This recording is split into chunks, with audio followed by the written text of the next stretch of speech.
Hello students, I hope you all are doing very well.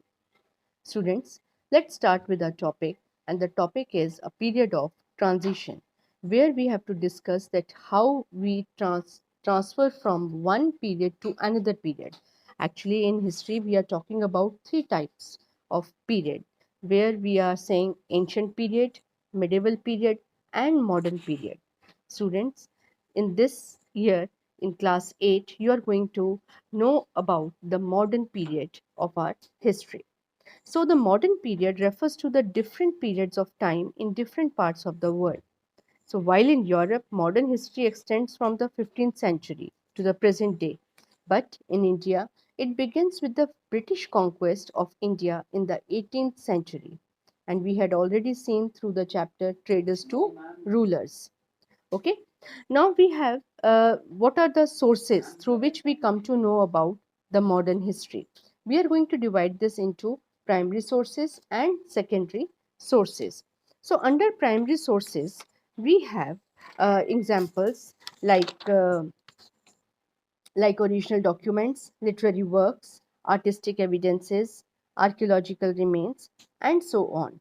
And on the other hand, we have secondary sources which are totally based upon primary sources, and they are present in the form of reviews, reports, articles, and books.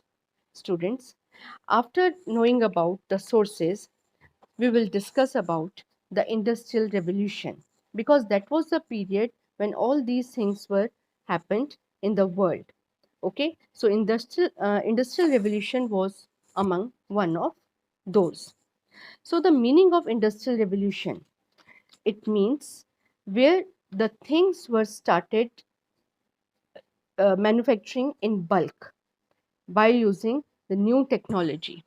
Okay, so that we called it as the industrial revolution.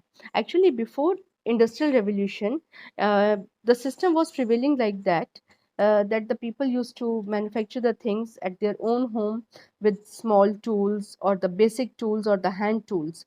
But as the demand increases, so they had converted themselves towards a factory system of production. There they started using invented powered machines, and there they started manufacturing the products in bulk, okay, in large numbers.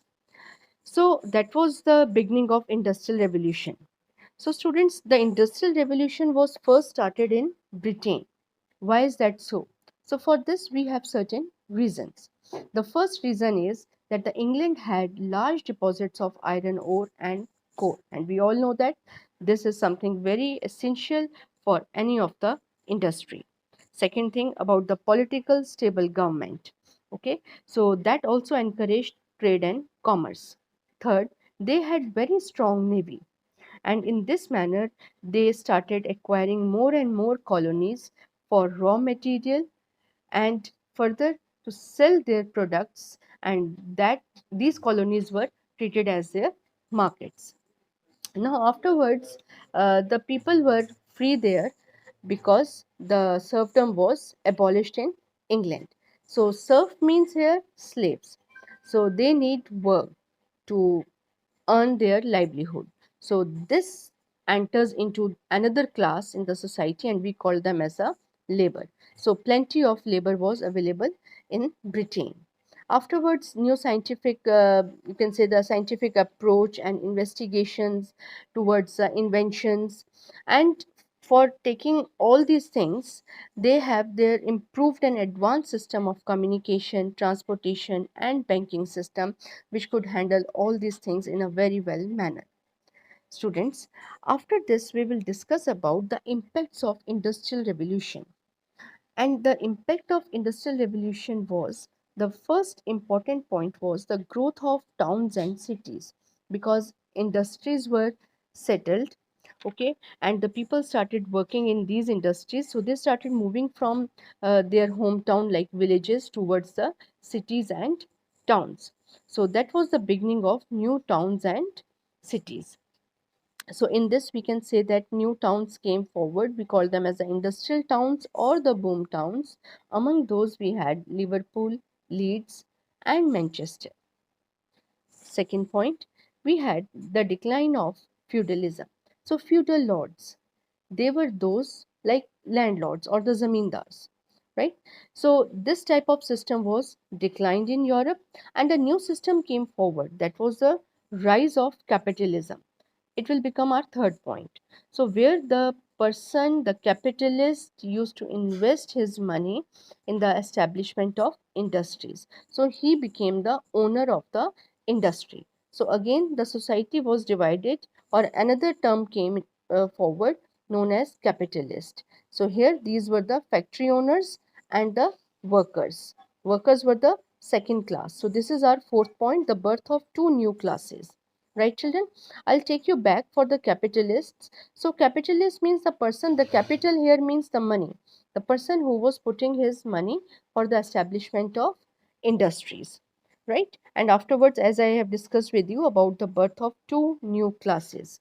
And these were the factory owners or the workers. So in this manner, we have completed the impacts of British Revolution.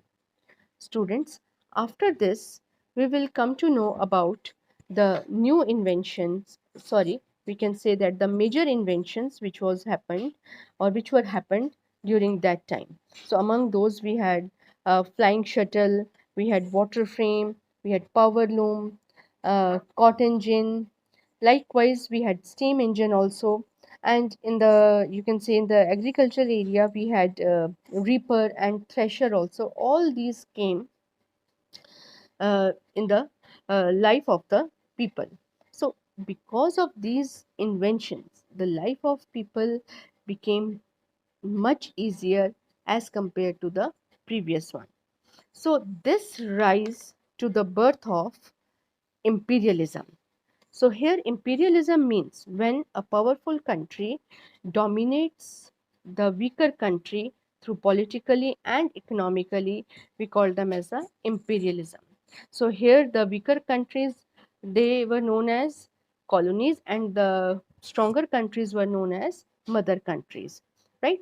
Why they needed weaker countries? Because they need more raw material, because they need goods for their markets, for the goods for their whatever the goods they have produced in the factories. Third thing is about the political domination. They wanted to acquire more and more colonies in the world, and afterwards they wanted to establish their empire in these colonies, and especially these colonies were established, or these colonies were in the eastern and the African continents. So students, let's discuss about the impacts of imperialism. These were the first, the mother countries. They used to exploit the colonies because colonies were treated as the suppliers of raw material and markets for their finished products. So the local industries of these colonies were completely destroyed.